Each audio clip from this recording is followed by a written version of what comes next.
Labradoodles look like the perfect mix. Smart like a poodle, easygoing like a lab, and cute enough to melt steel. They're pretty much the golden child of the dog world, but not so fast. This mix comes with a few surprises.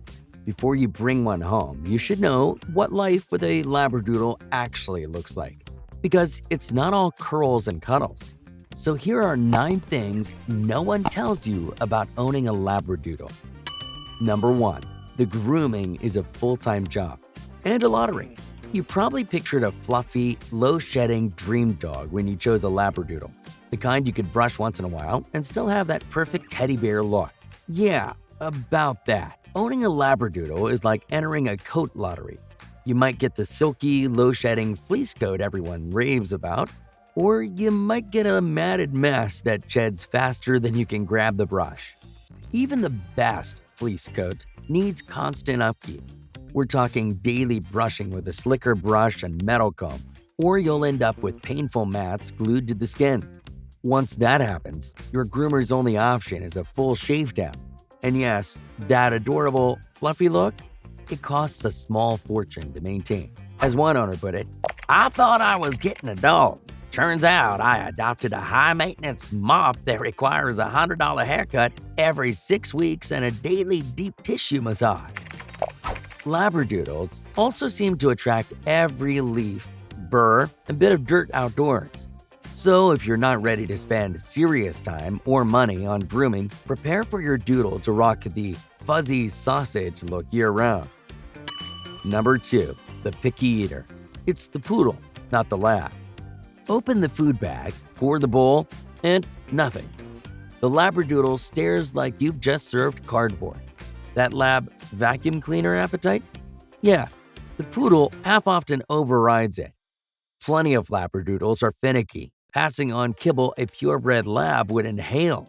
This quirk comes straight from their poodle side. Be ready for trial and error, rotating brands, mixing in wet food, even lightly cooking meals just to get a clean bowl. In fact, one owner mentioned, "My doodle will stare at his bowl of premium kibble like I've served him a plate of disappointment. Then he'll try to eat a dirty sock. It's a mind game." Here's another twist. Food sensitivities and allergies show up a lot, especially to common proteins like chicken or beef.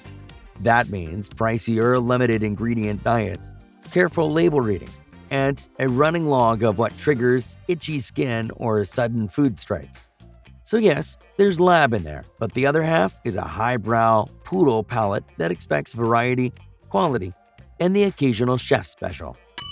Number 3. The dumb, goofy personality is an act.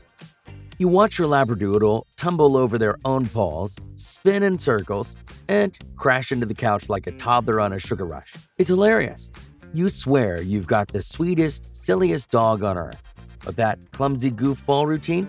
It's a performance. Labradoodles are smart. Really smart. They've got the poodle's sharp brain and the Labrador's eagerness to please. An explosive combo when it comes to learning. They pick up commands fast, but they also learn how to work you. Acting silly gets them laughs, pets, and most importantly, a free pass when they've been naughty. In fact, one owner tells us, "Ever hear the saying, 'He's got the brain of a poodle, he just doesn't know what to do with it'? Every Labradoodle I ever met acts as dumb as rocks, but at the same time, they breeze through obedience. It's actually confusing." That brain power cuts both ways. Without enough mental challenges, they'll find their own entertainment, like breaking into cabinets, escaping the yard, or stealing snacks off the counter. So don't be fooled by the floppy ears and goofy grin. Behind those eyes is a furry mastermind running a long con. Number 4. They technically aren't a breed, it's a genetic lottery. Buying a purebred dog is like ordering off a menu. You know what you're getting. With a Labradoodle, it's more like pulling a slot machine. You never really know what combination of traits you'll land on, because Labradoodles are a crossbreed, not a recognized breed with a defined standard. Everything from their size to their coat and temperature can vary widely. You might end up with a calm, low-shedding doodle, or one that sheds like a lab, has the nervous energy of a poodle, and mats after every walk. One owner chimed in saying, "It's really a mixed bag, especially physically, though I feel they're all more or less goofy, happy dogs."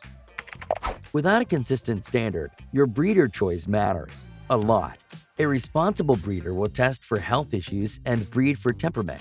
A careless one? They're just tossing genetics together and hoping for the best. That said, every trait, good or bad, is a roll of the dice. Number 5. The ear infection epidemic. If you've ever wondered what it's like to have a dog whose ears need more maintenance than your entire skincare routine, meet the Labradoodle. Both the Labrador and the Poodle come with floppy ears that trap heat and moisture. Combine that with the thick, curly hair Labradoodles grow inside their ear canals, and you've got a perfect swamp for yeast and bacteria. Miss a cleaning or skip drying their ears after a swim, and you're practically sending out engraved invitations to infection. One doodle owner joked, "I spend more time cleaning my dog's ears than I do my own. I'm pretty sure my vet recognizes my voice just from the ear infection calls." These infections hurt a lot, and they're expensive too. Once they become chronic, you'll be juggling medication washes, vet visits, and a very unhappy dog. Prevention is the only way out. Regular cleaning, trimming ear hair, and using a vet-approved drying solution after every bath. If you can't commit to a weekly ear routine, your Labradoodle will remind you with that unmistakable head shake and the smell that says, "You forgot again, didn't you?" Number 6. The Doodle Zoomies last longer than you think. You think the chaos will settle once the puppy phase is over, but your Labradoodle didn't get that memo. Those wild, full-speed zoomies don't magically disappear when they hit 1 year old. In fact, they might just be getting started. With both the Labrador's work ethic and the Poodle's relentless energy, many Labradoodles stay in perpetual motion until they're at least 2 or 3 years old. In fact, one owner told us, "My dog is 2.5, and his favorite activity is still running laps around the living room like he's training for a marathon he forgot to sign up for." A quick walk won't cut it. Labradoodles need real exercise, long runs, fetch sessions, hikes, or anything that drains that rocket fuel energy. Skip it, and they'll find their own outlet, usually involving your couch cushions or shoes. So if you really want one, just know that you're signing up for a full-time workout partner who never skips leg day. Number 7. The water obsession is real and messy. If there's one thing a Labradoodle loves more than you, it's water. Lakes, puddles, sprinklers, your toilet bowl, it doesn't matter. If it's wet, it's fair game. That obsession runs deep in their DNA. Labradors were bred to retrieve ducks from icy lakes, and Poodles were also water retrievers. Combine the two, and you've got a dog that treats every drop of water like a personal invitation to dive in. One Labradoodle owner joked, saying, "If there's a body of water, no matter how small or dirty, my Labradoodle will find it, jump in it, and then shake himself dry right next to my clean laundry." It's all fun and games until you see what that coat does with mud. Their thick, curly fur traps water and grime like a sponge. So one splash session can turn into hours of cleanup. You'll quickly learn to keep towels by every door, except that your car will always smell faintly of wet dog. And maybe even rethink that white sofa. Number 8. The stubborn sensitivity to training methods. Training a Labradoodle can feel like a negotiation. They're brilliant, sometimes too brilliant, but also deeply sensitive. Raise your voice or get too harsh, and you'll watch them emotionally clock out faster than a teenager grounded for the weekend. This comes straight from the Poodle side. They're thinkers, not followers. A Labradoodle doesn't want a boss. They want a teammate. Use punishment or dominance-based methods, and you'll end up with a sulking, stubborn dog who suddenly forgets every command they ever knew. In fact, one owner shared, "I tried to scold him for chewing a shoe, and he gave me a look that said, 'I'm not mad, just disappointed in your leadership skills.'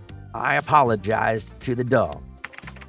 Patience, praise, and treats are your secret weapons. They thrive on positive reinforcement and clear communication. Once they trust you, they'll do just about anything to make you proud. But if you try to rule with an iron fist, your Labradoodle will simply hand in their resignation and take your favorite slippers on the way out. Number 9. The health lottery. More than just hips. Everyone's heard of hip and elbow dysplasia, but with Labradoodles, that's just the start. The real surprise is the mixed bag of health problems that can come from blending two breeds with their own genetic baggage. Beyond the usual hip issues, Labradoodles are frequent flyers at the vet for ear infections, skin allergies, and itchy hotspots. From the Poodle side, they can inherit progressive retinal atrophy, which causes gradual blindness. And if your doodle's lineage includes golden retriever blood, common in Australian Labradoodles, you've got an added risk for cancers like hemangiosarcoma. Because the Labradoodles aren't a standardized breed, breeder health testing can vary widely. A good breeder screens for both parent breeds' issues. A bad one skips it and hopes for the best. Either way, owning a Labradoodle means planning ahead for vet bills and getting pet insurance early. You see that cute teddy bear face? It might just come with a lifetime subscription to your vet's loyalty program. Hey, if you enjoyed this, you'll probably love this video here. And if you hit subscribe, I'll donate a meal to a rescue dog on your behalf.